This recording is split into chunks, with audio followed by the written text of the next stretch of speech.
I informed the Kaiser that the army was concentrated and totally prepared for the greatest undertaking in its history.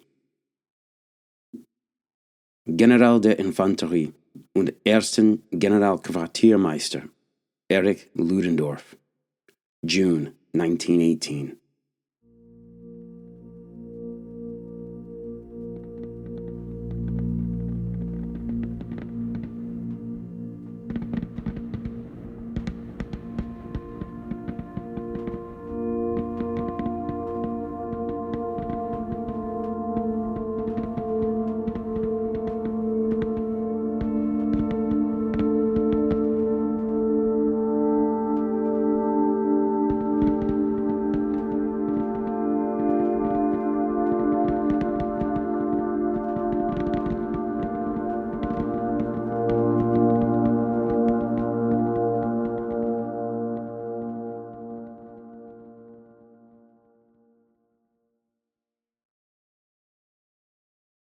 Hey folks, welcome to the Battles of the First World War podcast, Second Marne, Friedensturm.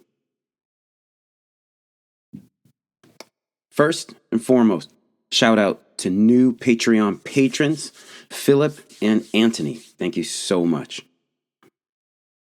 Patrons on Patreon help support the show, and they receive early access to episodes ad-free.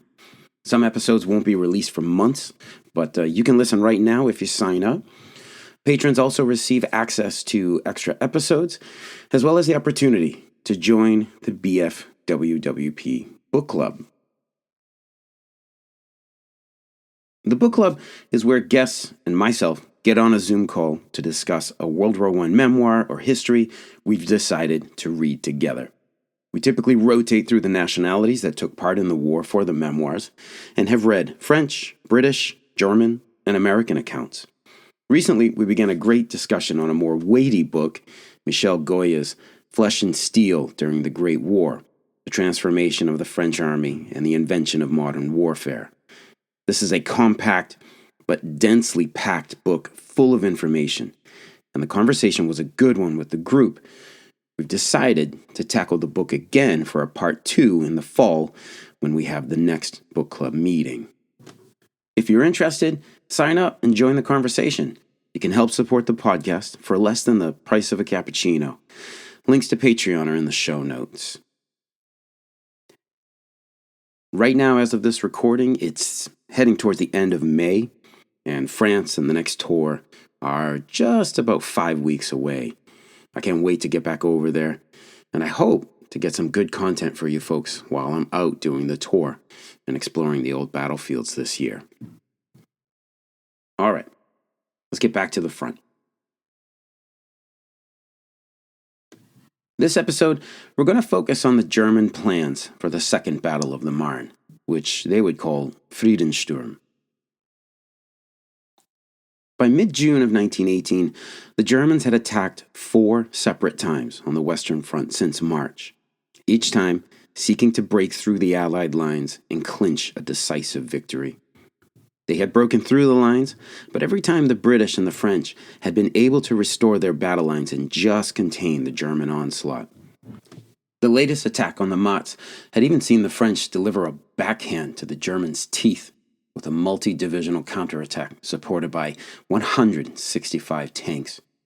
The Germans had been surprised at the ferocity of the French response, and the attacking Germans had not been fully prepared to now become the attacked. The result of the German army's attacks had been the gain of hundreds, if not thousands, of square kilometers of French and Belgian territory. In their third attack on the Chemin des Dames, they had won a frankly near untenable salient whose point sat at Château-Thierry and whose base was at the River Aisne well to the north. The question of what to do with the new Marne salient would dictate the Germans' next moves. In the official French history of the Great War, the sprawling collection of massive tomes titled Les Armées Françaises dans la Grande Guerre, or the French Armies in the Great War, the period from mid-June to mid-July 1918 is called the Period of Waiting. This was because following the Matz battle, the Allies awaited the Germans' next move. The Germans, of course, had to do something. The previous 4 offensives had not been decisive enough to break the Allies, nor to split the British and French away from each other. So they had to strike again before the manpower scales tipped well out of their favor. The problem, the Germans would find out, was that those scales were no longer in their favor. In July 1918, both the Germans and the Allies would each count 203 divisions, which on paper looked like both sides were equally matched. That, right there, was not a good position to be in, as the German army needed to have reserves in order to do offensive strikes against the Allies.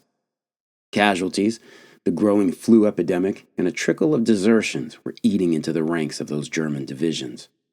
Most divisions were well under their authorized strength, as it was not uncommon to find infantry companies staffed at 50 to 60 men. On the Allied side, the 203 count included the 2 Portuguese divisions mauled at the Battle of the Lys, as well as a dozen Belgian divisions that held their portion of the front and were not part of the great battles happening south of their sector. From that 203 number, then, the Allies really had more like 189 divisions, except that 20 of those were now American ones. The American Square divisions arriving on the daily were massive and unwieldy organizations with an authorized strength of 28,000 men. 1 American division equaled a French Army Corps. The French and British had agreed that the priority concerning the American army was to get fresh American soldiers onto the front. The French would equip them once they were in theater. In June, 230,000 doughboys would arrive in France. In July, another 313,000 would land on French soil. General Paul von Hindenburg may have said he didn't give a damn about the Americans, but he would soon have to change his tune. The Germans had lost the manpower race and would continue losing it. To further stress the point that the Germans needed to keep attacking, their own allies were beginning to seriously falter. For example, the middle of June saw their Austro-Hungarian army suffer a stunning defeat along the River Piave at the hands of resurgent Italian troops. The Germans had hoped the Italians might have to exit the war after their devastating defeat at Caporetto, but the Piave disaster now confirmed to Ludendorff he'd get no relief from the Italian front. Ludendorff still believed he could pull a victory from this mess. The plan was to do it by attacking the British Second Army at Ypres in Unternehmen Hagen, an attack to be led by the capable Crown Prince Ruprecht.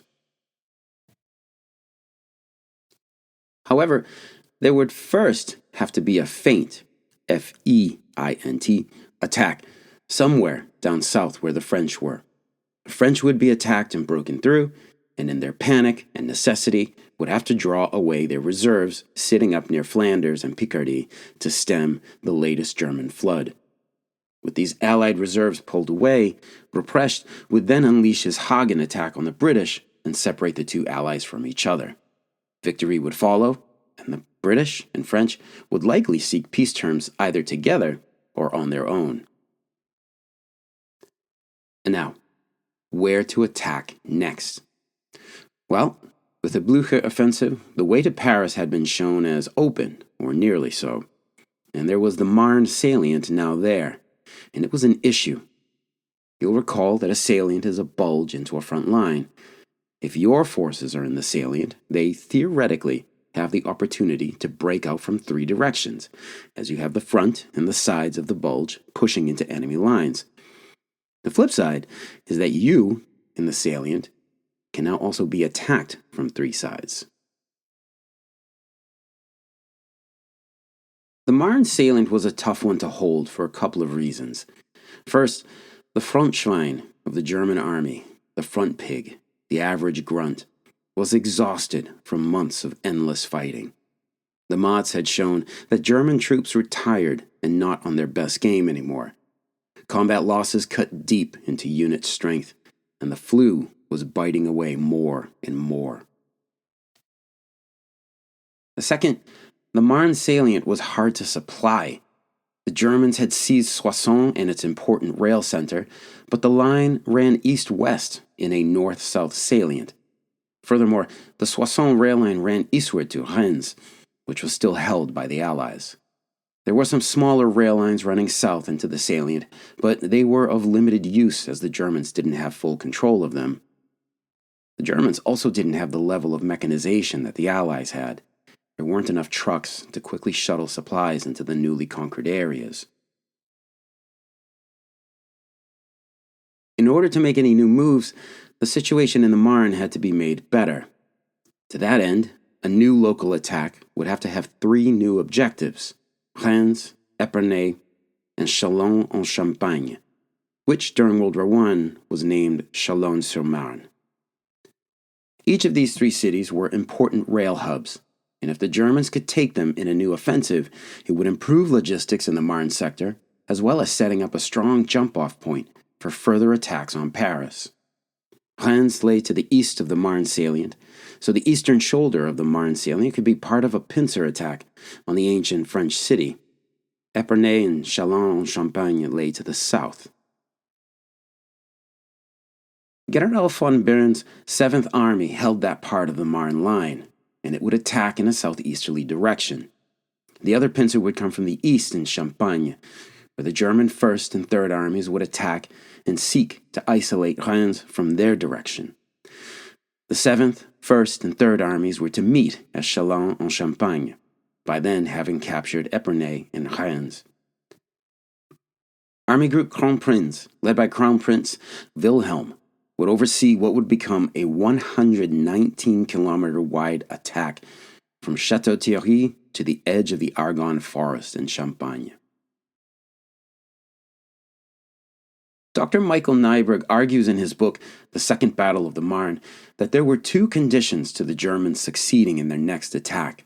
First, they had to make the Allies believe an attack on Rennes was the main attack and that reserves should be sent there, thus leaving Flanders open for the Hagen attack.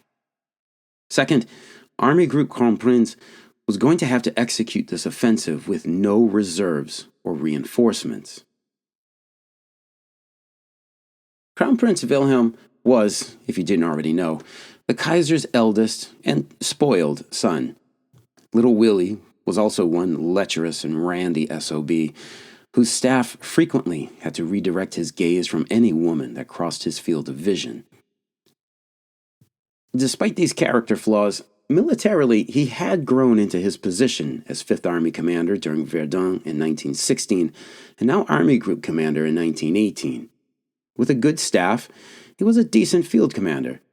Even he could tell that being told to make this next attack with no new resources was a last-ditch gamble, and not the smartest one. The Crown Prince would later say, quote, "Speaking generally, therefore, this new offensive also had no great strategic purpose in view of a kind to decide the campaign. Its purpose was rather a series of separate attacks at different times and in different places, with a view to improving the which circumstances had imposed on us." End quote. He thought capturing Rennes was beyond his tired troops' abilities, as good as they were. The Marne attack was in essence a local attack to make the salient more bearable to hold, and that was about it. Crown Prince Wilhelm even said his staff was, quote, "prey to a certain mental depression as we faced our new task," end quote, when it came time to plan. But they set about doing their best. Army Group Kronprinz did appear to have considerable resources, however. Between its subordinate 1st, 3rd, and 7th Armies, there were 650,000 German soldiers in the ranks, 11 Army Corps, that broke down into 48 field divisions. Over 6,300 guns were assigned to the 3 armies, and 7th Army had over half of them, as they would be the army to cross the River Marne. Ludendorff's attack had grown into a massive affair, and with planning and preparation, it would be a month between the end of the Matz battle and the beginning of the next operation, which was originally scheduled for the 12th of July. It would be delayed 3 days to the 15th. To free up the 7th Army, the German 9th Army was brought in to defend the Marne salient's western shoulder near Soissons. The divisions now under 9th Army's command were generally worn out and would not take part in the attack on Reims. Intelligence from captured Allied soldiers alerted the German Army's upper echelons of command that the French had designs on the western shoulder of the salient, that Soissons was a prime target for denial by artillery and bombing, and that a large force of men and tanks was being hidden in the forest around Villers-Cotterêts. Despite the news of an impending attack coming in on the 11th of July, just days before the scheduled German attack, General Ludendorff did not pay much attention to it. He dispatched one more division to Soissons and refocused his attention on the upcoming attack. He did this despite himself acknowledging that German defense lines on the western shoulder of the salient were inadequate. Part of it may have been that he believed he had the weapon of surprise on his side. Crown Prince Wilhelm and the command of the field armies certainly thought the enemy was completely in the dark about their intentions. With all of this in place, we come to the name of the German offensive. It is the title of this episode, Friedensturm, the peace offensive, or the peace assault. This was the attack that would break the Allies once and for all. It was the attack that would usher in peace, so it was the peace offensive. So much hope was placed on this attack that Crown Prince Wilhelm also had to plan on his father, the Kaiser, coming in to watch the preparatory bombardment. So, we'll have to see how it works out for the German army. Next episode, we are going to visit Allied plans to counter the next German offensive, because the French knew it was coming, and they planned on being ready for it. Questions, comments, or concerns, please don't hesitate to contact me at verdunpodcast@gmail.com. Get at me on Blue Sky at www.podcast.bsky.social, and check out the BFWWP website, firstworldwarpodcast.com. Thank you so much for listening. Talk to you again soon. Take care.